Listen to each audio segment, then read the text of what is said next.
conferences ay nawa pagpalain po ng Panginoon. Mako sa ating pag-aaral ng salita ng Panginoon. O isa ho sa minsan nakahiligan naming panoorin ni Sister Jonah ay ang tinatawag na cooking show na Final Table. Hindi ho katulad ng ibang mga cooking show na mga home cooks ang naglalaban-laban. Ang Final Table ay isang serye sa Netflix na kung saan na mga pro chef ang mga maglalaban-laban. So talagang mga may sariling mga restaurant, yung iba ay may Michelin star na, pero sila ay sumali doon sa cooking show na yon.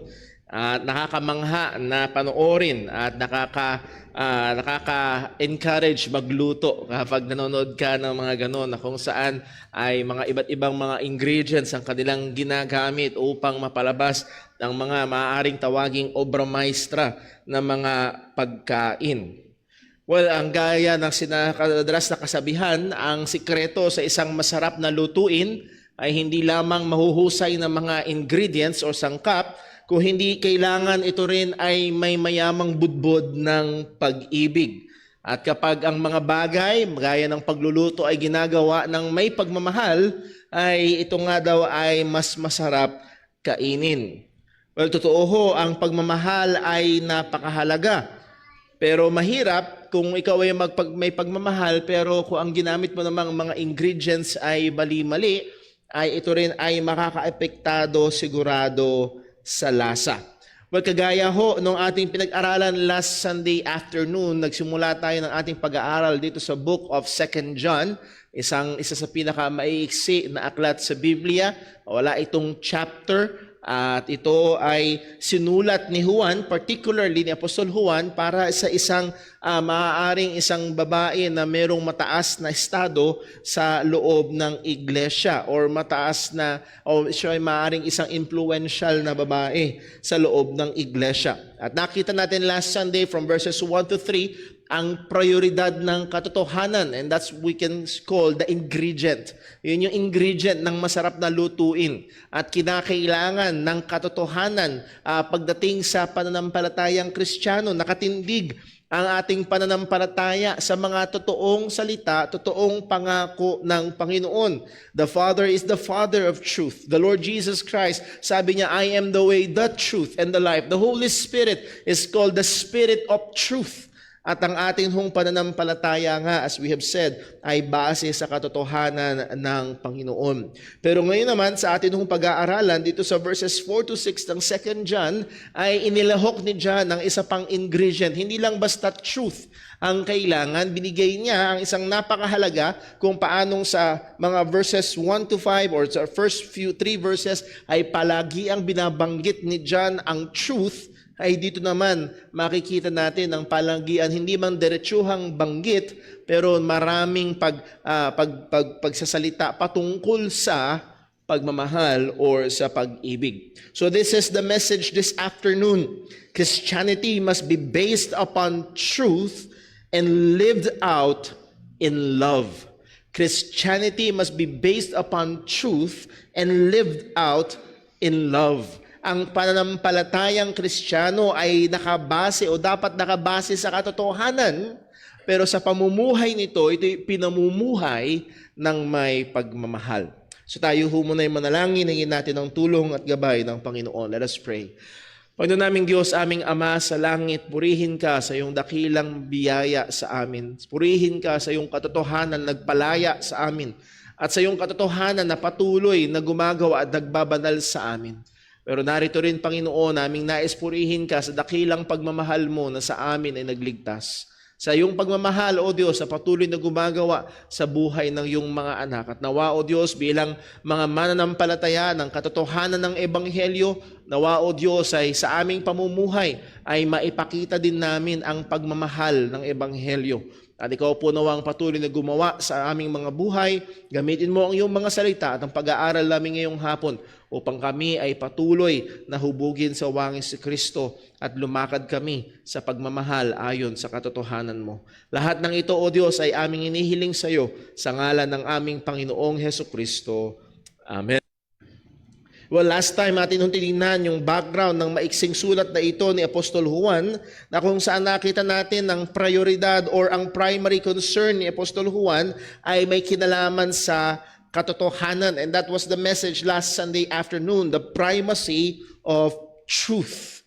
This letter was written to warn against false brethren who are bringing in false teachings. Mga hindi tunay na mananampalataya, mga huwad na tagapagturo na nagdadala ng mga maling katuruan sa loob ng iglesia, na ito yung mga early manifestation ng tinatawag na Gnosticism.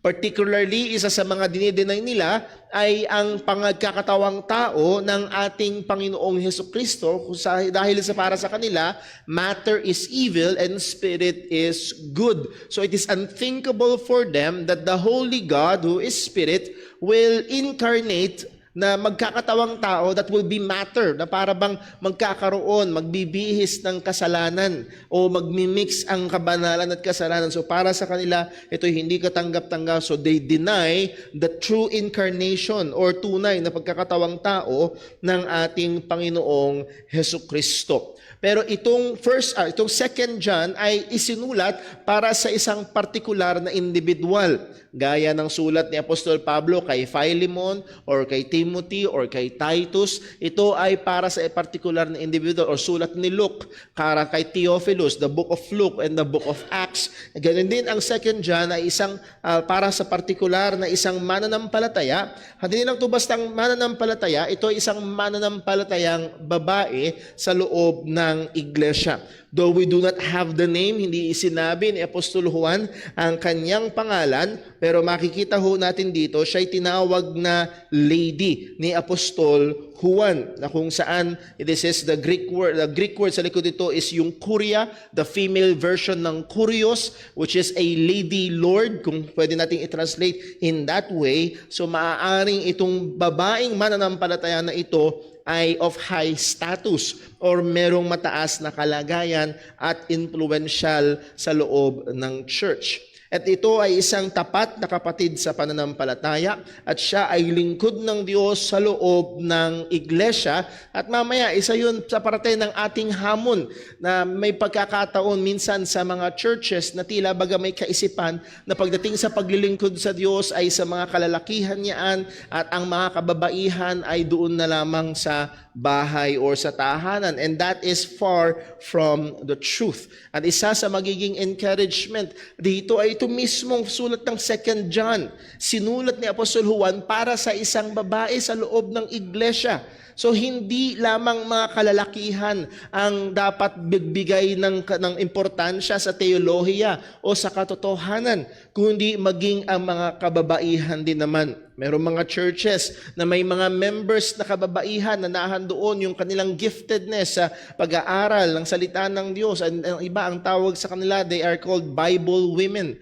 And again, ay napakaganda kung sa ating iglesia ay magkaroon din ng mga kababaihan na nahandoon ng pagkalalim sa mga katotohanan ng salita ng Diyos at paglilingkod sa Panginoon. Yes, hindi sa preaching ministry, sapagkat hindi yun ang kalooban ng Diyos sa mga kababaihan. Nevertheless, maraming pwedeng maging avenues para sa mga kababaihan sa paglilingkod sa loob ng iglesia. So this is a Christian lady who is faithful and committed to the truth. At dito naman sa ating bibigyan pansin ngayong hapon ay, as we have said nga kanina, idadagdag pa yung isang ingredient na mas magpapatamis. At walang iba kung hindi ang pagmamahal. This is also, as we have said kanina, merong pangangailangan sa church ng mga kababaihan na nahandoon ang kaalaman sa doktrina, nahandoon ang kaalaman sa mga katotohanan ng Panginoon na pwede silang magministeryo sa iba't ibang mga paraan. Ang sabi ni Juan sa 1 John, kung babasahin natin muli, babalikan natin yung, sa 2 John, babalikan natin yung verses 1 to 3, the elder unto the elect lady and her children whom I love in the truth. So muli, hindi ito romantic love ni Apostol Juan. By this time, more or less, nasa 90s na si Apostol Juan sa panahon na ito. Pero ito yung pagmamahal niya sa kapatid na nahandoon yung katotohanan. At siguro nasubukan niyo na ho ito.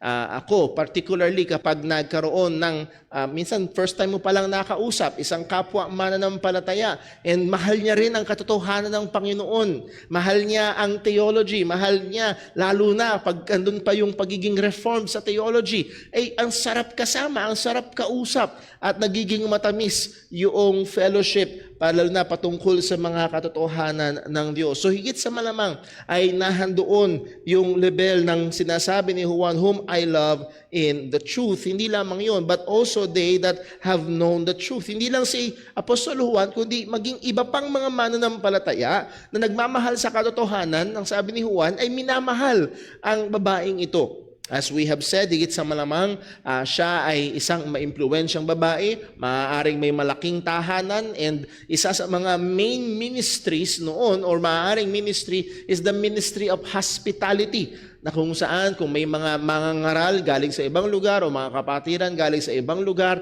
ay pinapatuloy sa kanilang tahanan, at maaaring maraming mga kilala si Juan na maaaring tumuloy sa bahay nitong babaeng ito, na maaaring nakaranas ng hospitality, ng pagmamahal, ng ministry nitong babaeng ito. So marami ang nagmamahal sa kanya. At ang sabi ni John sa verse number 2, 2 John verse 2, for the truth's sake which dwell in us and shall be with us forever. So this is the occasion of the letter.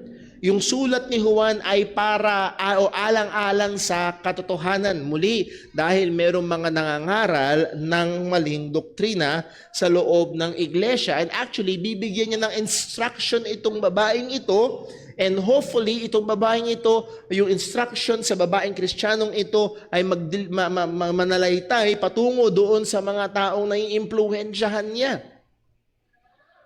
Kung paano makikitungo sa mga taong dinideny ang katotohanan. So muli, itong sulat ni Apostol Juan is for the truth's sake. It has been said, truth without love is brutality, and love without truth is hypocrisy. Napakaganda at napakahalaga kapag ang ating katotohanan o pagsasabi ng katotohanan ay nahandoon at hinahaluan natin ng may pagmamahal. Merong meekness. Sabi ni Apostol Juan sa Ephesians 4 verse 15, but speaking the truth, what? In love. Sinasabi natin ang katotohanan na nasa pagmamahal. At nawa ay tulungan tayo ng Panginoon na maging aware tayo not just with the truthfulness of what we say, but also with the motive and the pushing factor. Bakit mo sasabihin ito? At nawa ito'y nanggagaling sa puso na nagmamahal. So ako tayo sa verse number 4. Ang sabi ni John, tuloy natin yung basa pala sa verse 3. Grace be with you, mercy and peace from the Lord, from God the Father, and from the Lord Jesus Christ, the Son of the Father, in truth and love. So dito, as we have said last Sunday, ang pinagsama ng Diyos ay huwag paghiwalayin ng tao. At ang Diyos ang nagsama. John writing under the inspiration of the Holy Spirit, the truth and love joined together. At so binigyan diin niya ang truth sa ating pag-aaral last time. At ngayon makikita natin na bibigyan diin naman ni John ang love. This is verse 4 hanggang verse 6. Sabi sa verse 4, I rejoice greatly that I found of thy children walking in truth and have received a commandment from the Father. So dito ang start ng body ng letter. At ang sabi ni Juan, I rejoice greatly. Ako'y lubusan at may dakilang kagalakan. Bakit? Well, aking nasumpungan, naalaman ko. Maaaring may mga Kristiyano na pagministeryuhan itong Christian lady na ito na nakadaupang palad ni Apostol Juan at naikwento nila ang patungkol sa ministry ng Christian lady na ito at kung paano yung mga kasamang kapatiran doon sa iglesia kung saan man bahagi ang Kristiyanong babaeng ito ay nahandon ng kanilang paglakad sa katotohanan. At nung nabalitaan ito ni Juan, ito yung nagdulot sa kanya ng matinding kagalakan. I rejoice greatly. Bakit siya nagre-rejoice? That I found of thy children walking in truth. Now, again, pag tinignan niyo ho sa original language, ang composition niyan, hindi lahat ng kanyang mga anak, kung hindi some of your children. Of thy children, para bang some is walking in truth. So, nahandun ang katotohanan na maaaring hindi lahat. And by the way, merong dalawang view patungkol dito. It's either one, talagang mga lehitimong biological na mga anak nitong babaeng ito, or two, ito ay pumapatungkol sa mga members ng church na kung saan ang babaeng ito ay nakakapag-minister at may malaking influensya. So whatever we take ay napakaganda ang katotohanan na kung saan kung ang kanyang mga anak ay lumalakad sa katotohanan. Sabi nga sa ESV, I rejoice greatly to find some of your children walking in the truth, just as we were commanded by the Father. So here is the joy of the servant of God. He is the great joy ng apostol, at supposedly this also should be the great joy ng mga manggagawa ng iglesia ng Panginoon, to see believers walking in the truth. Gasgas ko na hong sinasabi, at madalas ko nang sinasabi, at gasgas na I should say, na isa sa perks ng pagiging pastor is to be in the front row seat and to just observe ang mga mananampalataya, how they are learning to walk in the truth. Isang kagalakan ko ho kapag nakikinig ako, kapag mayroong mga kapatiran na nag-uusap patungkol sa isang sitwasyon o patungkol sa isang problema, at kung saan maririnig ko na ang mga pag-uusapan, hindi, ang sabi ng Bible kasi ganito. Bilang manggagawa, bilang mangangaral, para sa akin yun ay isang malaking kagalakan na ang kinukonsidera ng mga kapatiran when they're making decisions, pag humaharap sila sa mga hamon sa buhay, they go to the Word of God. They try to look at the Word of God sa mga katotohanan ng salita ng Diyos, at sa kanila haharapin o sa pamamagitan nun ay haharapin nila ang mga problema. So that's one way na kung saan nakikita na nandun yung paglakad sa katotohanan. Ibig sabihin na obserbahan, may mga nakakita, napansin nila at obserbahan nila ang buhay ng mga mananampalataya sa iglesia, kung saan kabahagi ang babaeng ito na ang kanilang buhay ay binago at patuloy na binabago ng mga katotohanan ng Panginoon. So napakahalaga mga kapatid. And I would like to encourage everyone na patuloy lang nating i-expose ang ating mga sarili sa mga katotohanan ng Diyos. I-expose natin ang ating mga sarili sa pangangaral ng salita ng Diyos, sa pagbabasa, pagbubulay ng salita ng Diyos, sa pakikinig ng mga pangangaral ng salita ng Panginoon, maaaring sa ating mga gawain or sa maaaring mga recorded sermons or maaaring mga YouTube sermons na yan, ay magkaroon tayo ng patuloy na exposure sa salita ng Diyos, sapagkat sa pamamagitan nun, ang salita ng Diyos ay patuloy na itatanim sa atin, at sa pamamagitan nun ay pwede tayong lumakad sa katotohanan. Maaaring, I cannot count how many times na merong mga sitwasyon, no, merong mga tanong na kung saan ang tumutulong sa akin ay mga bagay na napakinggan ko noon, mga salita ng Diyos, katotohanan ng Panginoon na napakinggan noon, maybe a few years ago. And then here comes the situation, at ipapaalala ng Panginoon na magbibigay patuloy ng wisdom. So wag tayong makontento na i-expose lang ang ating sarili sa isa o dalawang pangangaral o pagtuturo every Sunday. Kung hindi patuloy in our private and even in our public ministry or private times, ay magkaroon tayo ng exposure sa katotohanan ng Panginoon. Sabi nga ni Apostol Pablo sa Colossians 1 verse 9, ang prayer niya sa mga Kristiyano sa Colossae, Colossians 1 verse 9, "For this cause we also, since the day we heard it, do not cease to pray for you and to desire that ye might be filled with the knowledge of His will in all wisdom and spiritual understanding." So that is the prayer of Apostle Paul. Panalangin ni Apostol Pablo ng mga Kristiyano ay mapuno ng kaalaman ng kanyang kalooban with all wisdom, kasama ang lahat ng karunungan at espiritual na pangkaunawa.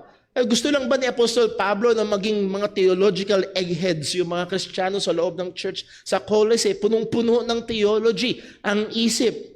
Well, hindi. Merong layunin, merong target. Ano yung target? Susunod na verse 10. Again, ang prayer sa verse 9, that ye be filled with knowledge of His will and all wisdom and spiritual understanding, hindi doon natatapos. Verse 10, that connotes, that's the reason. Para saan?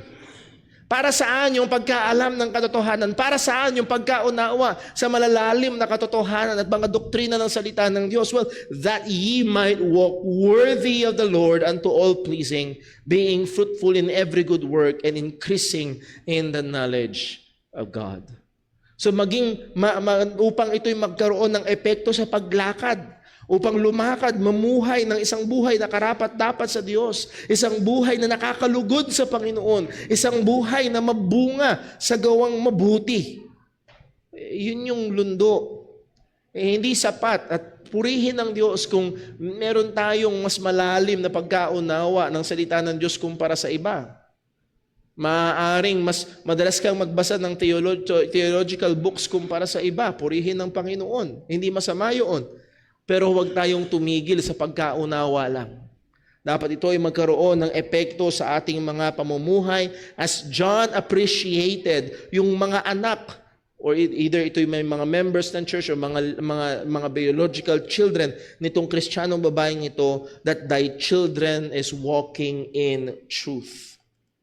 Again, as we have said kanina, some Bible commentaries, nakikita nila na ito'y pumapatungkol sa mga members ng isang particular local church kung saan nahandoon ang babaeng ito at naglilingkod.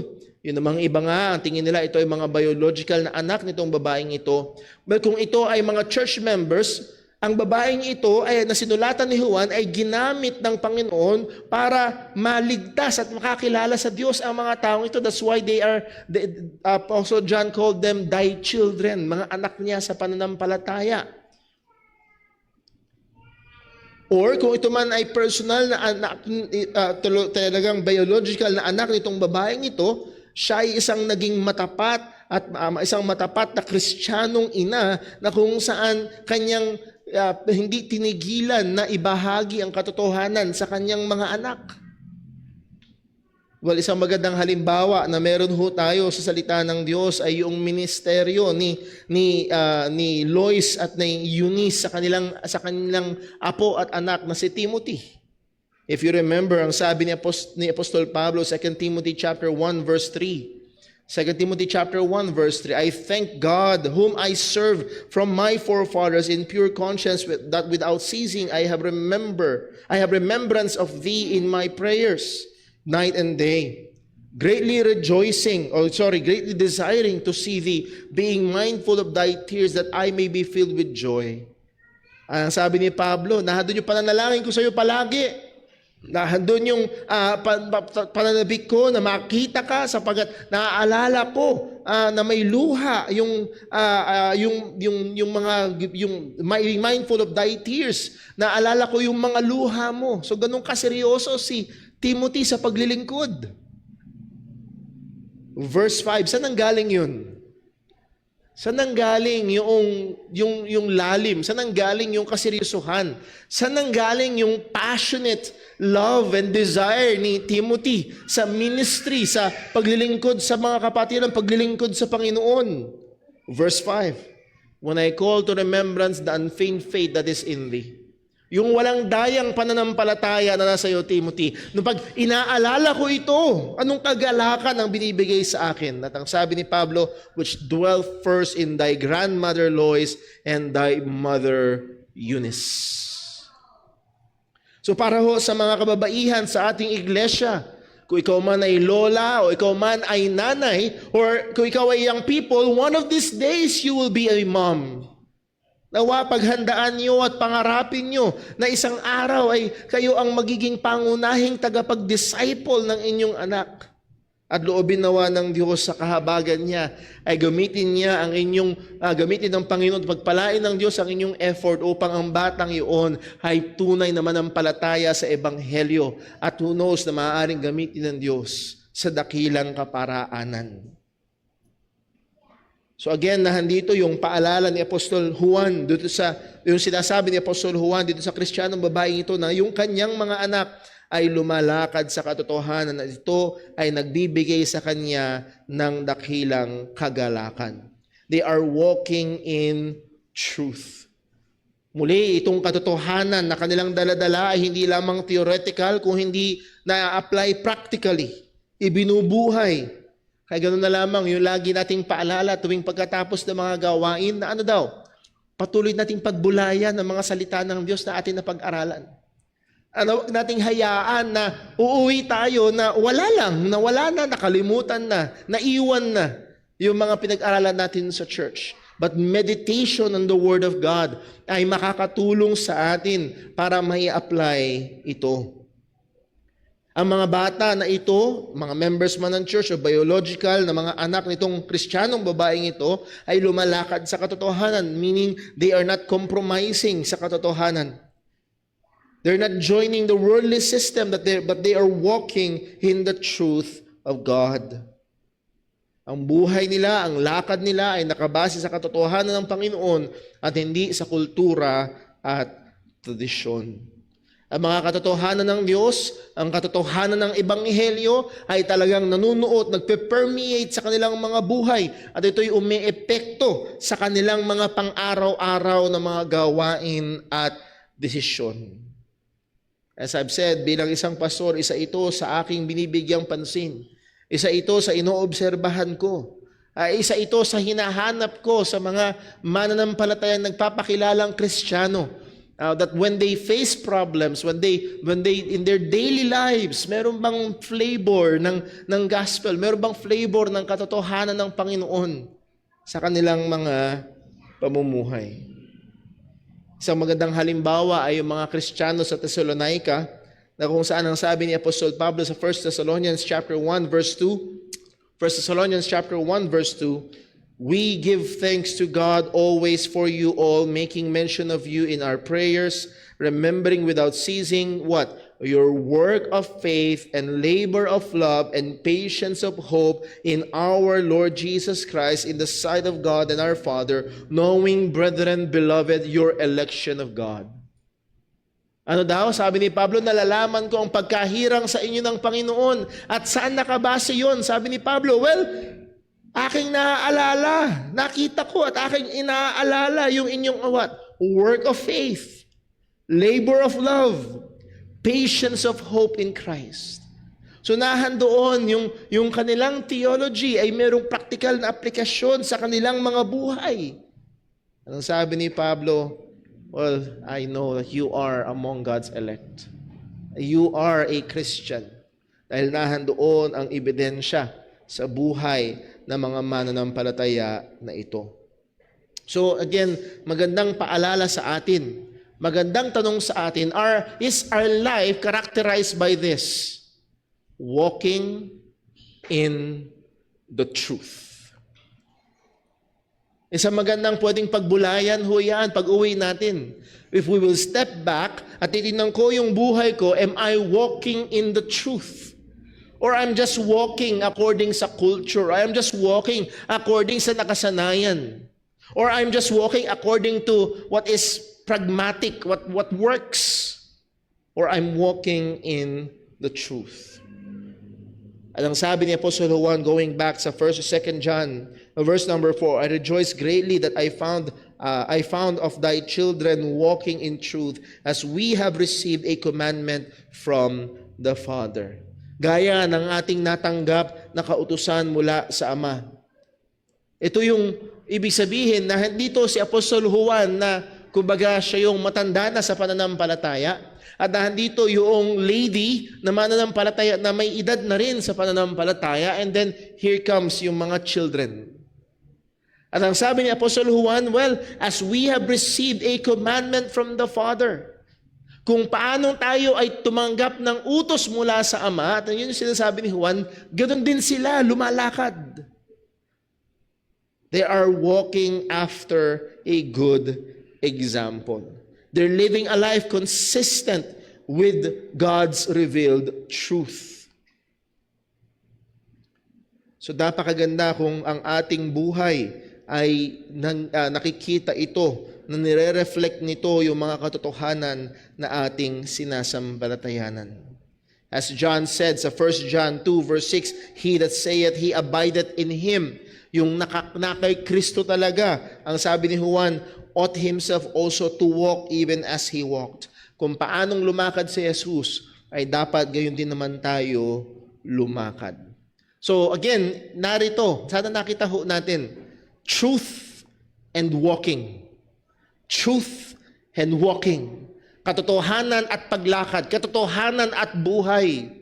Again, napakasarap at purihin ng Diyos na ang church ho na ito ay nagsusumikap lumalim sa katotohanan. Pero hindi lang yon.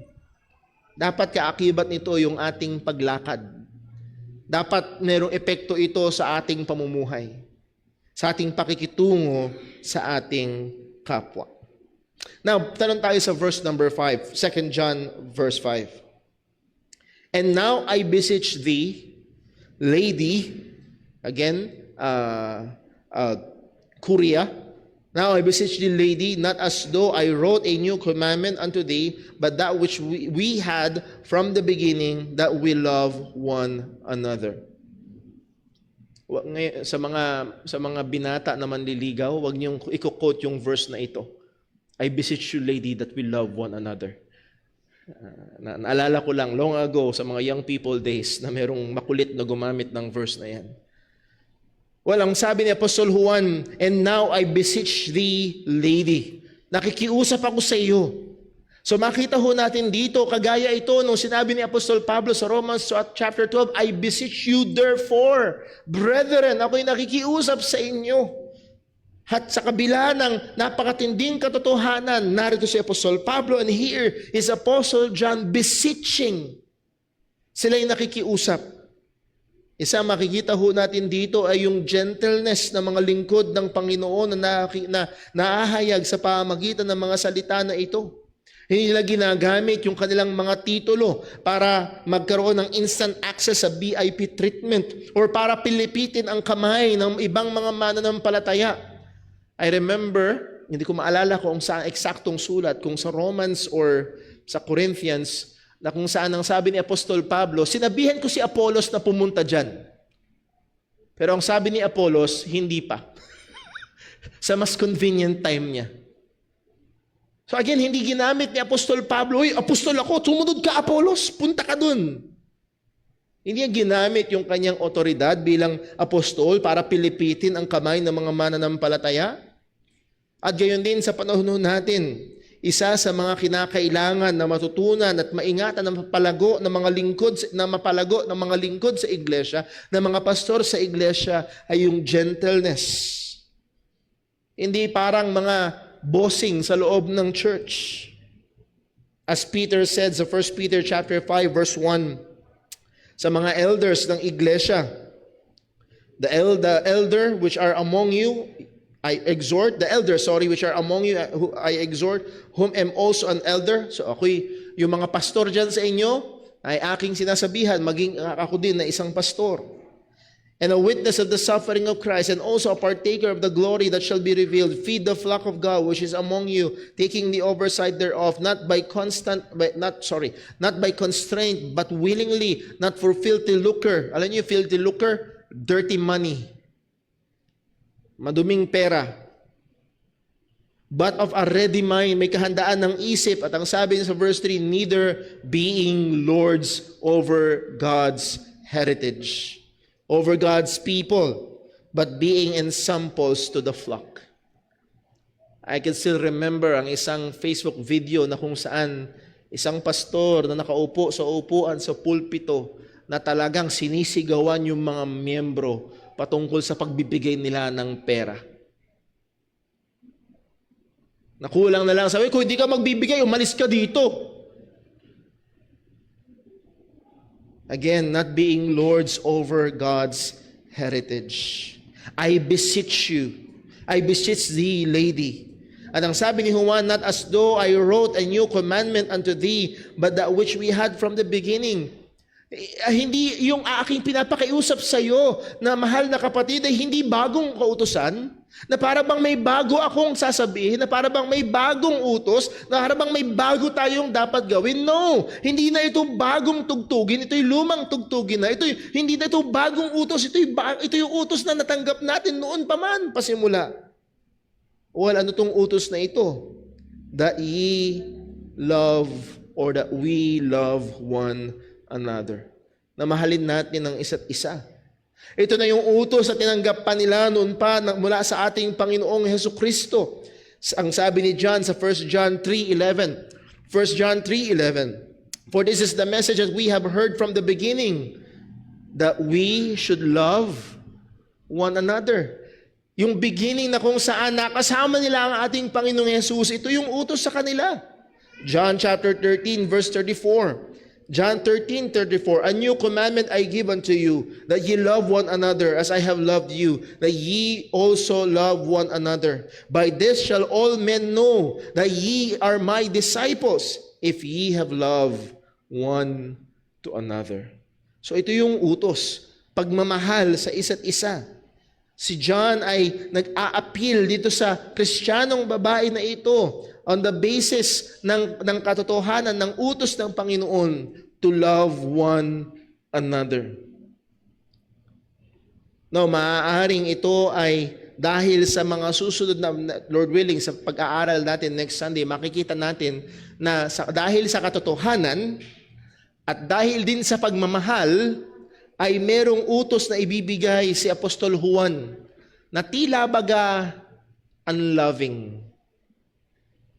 Pero bago yun, ay hindi mo na yun, ano tayo.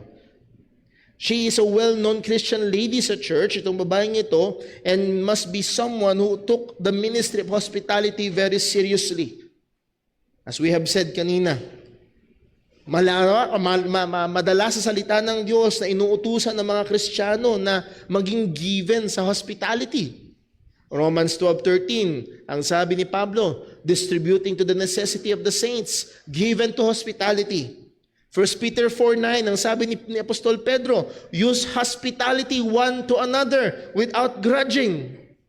Nung nagbigay ng mga pamantayan, ng katangian ng isang magiging pastor, ang sabi ni Pablo kay Timothy, 1 Timothy 3:2, a bishop then must be blameless, the husband of one wife, vigilant, sober, of good behavior, given to hospitality. So, hospitality or being hospitable is a very good Christian character. Pero hindi lang basta pagiging hospitable. This hospitality must also be guarded with truth and love. Sapagkat sasabihin ni John, sige, pangunahan na natin ng konti. Sa verse 10, 2 John 10, if there come any unto you and bring not this doctrine, receive him not into your house, neither bid him Godspeed. Nakuha niyo ho? Ang sabi niya dito sa Christian lady na ito, pag merong dumating sa inyo, pag merong dumating sa iyo na hindi dala-dala ang katotohanan, huwag mo tanggapin sa bahay mo. So here is a Christian lady and she is very hospitable as her ministry. Pero merong priority dyan. Merong mas kahalaga dyan, the truth. At kung hindi na dala-dala ang katotohanan, hindi mo dapat sila patuloyin. Huwag mo silang batiin. So he's asking this faithful Christian lady na kung saan ang ministry niya ay hospitality, na i-withhold ito sa ilang mga klaseng mga tao. Particularly ang mga taong may daladalang maling doktrina. Anong punto? John based his command in truth and love and not merely preferences. Doon nakabase si Juan. Hindi lamang sa hindi niya type, hindi lamang sa, kakumpetensya ko yan sa kasikatan. No. Ang basihan ni John ay katotohanan. At kanyang pinapaalalahanan ang kapatid na ito, yes, Una is primacy of truth. Pangalawa is that importance of love. I-exercise ang love one another. At isa sa expression ng pagmamahal is that ministry of hospitality. Pero next Sunday, makikita natin may pagkakataon na dapat itong i-withhold. Pero bago yun, puntahan natin sa verse number 6. Dito tayo matatapos. 1 John 6. So sabi ni John, okay, hindi bagong commandment ang aking sinasabi sa iyo. Ito pa rin yung commandment na yun that we should love one another. Verse 6, and this is love. And this is love. That we walk after His commandments. Dahil sa panahon natin ngayon, ay hindi lang sa panahon ngayon, maging sa panahon noon, pwedeng maging struggle. Well, we are called to love Pagmamahal, hindi dapat tanggapin sila. Hindi dapat papasukin sila. So, kaya sinimulan ni Apostol Juan yung halaga na dapat ay nakatungtong muna sa katotohanan. Yes, sa katotohanan, and then nandun yung pagmamahal, nandun yung Christian love. Pero itong Christian love na ito ay sumusunod sa kautusan ng Panginoon. This is Christian love not at the expense of God's truth, not at the expense of God's commandments, but this is Christian love that stands on God's truth and obey God's commandments. Naaalala niyo siguro nung mga nakaraang panahon, lalo na nakaraang administrasyon ng Pangulo doon sa Amerika, na kung saan talagang namayani ang LGBTQIA++++++++. Na ang lagi nilang bandera ay pagmamahal. Di ba? Yun pang sinasabi ng isang baklang pastor, well, we are called to love. And we must love them and welcome them. And actually, ang punto noon ay compromise at the expense of the truth. No, ang sinusulat ni John dito, yes, love, but based on truth. And this love obeys God's commands. Sumusunod sa utos ng Panginoon. At ang sabi niya, this is the commandment, that as ye have heard from the beginning, ye should walk in it. Ito yung utos na narinig nyo yung una pa man din. At kailangan nyo itong lakaran. At nakita natin kanina, anong utos yun? Mahalin natin ang isa't isa. At ano ang delineation ng kautusan na yun? Well, that's none other than, as we have studied, the 10 Commandments. As Paul said sa Romans chapter 13, verse 10, love worketh no ill into his neighbor, therefore love is what?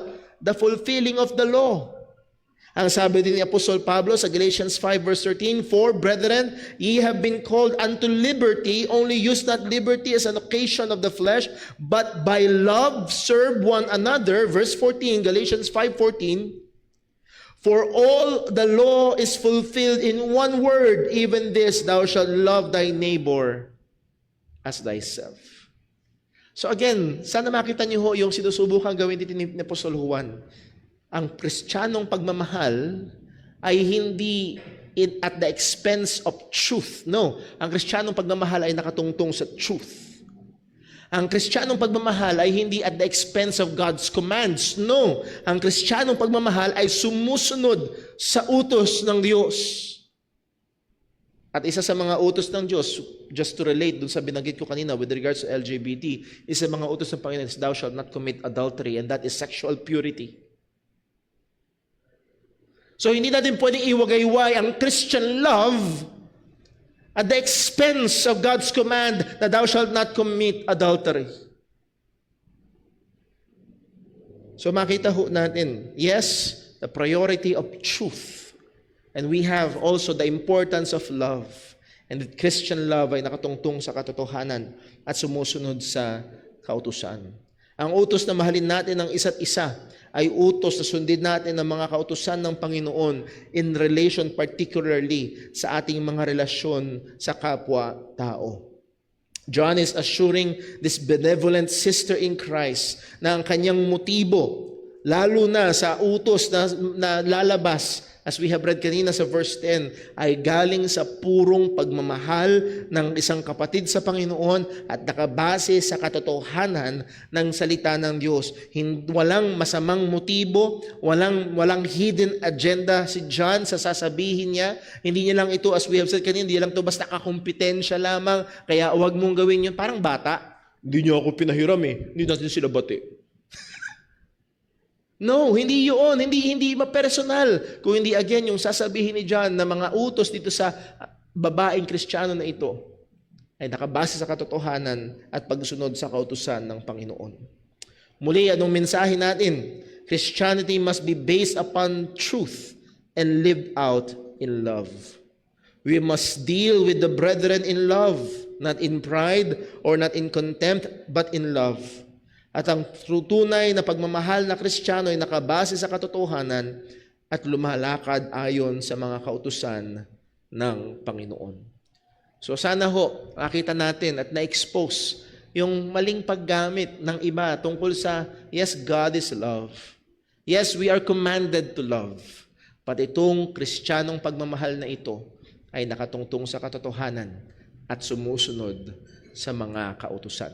At dahil doon, merong mga tao, as John will say later on, next Sunday, Lord willing, pag-aaralan natin, dahil sa katotohanan, dahil sa pagmamahal at pagsunod sa kautusan ng Diyos, may mga taong, dear Christian lady, hindi mo dapat papasukin sa bahay mo. Hindi mo dapat pagministeryuhan.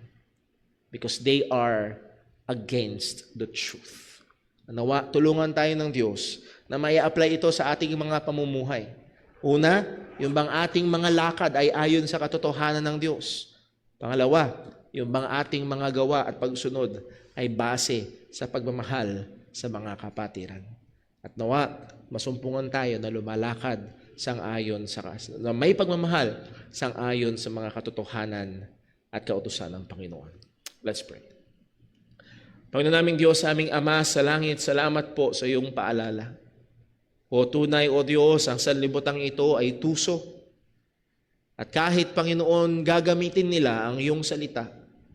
Ikukot nila, Panginoon, ang iyong mga utos, particularly ang utos mo na mahalin ng isa't isa.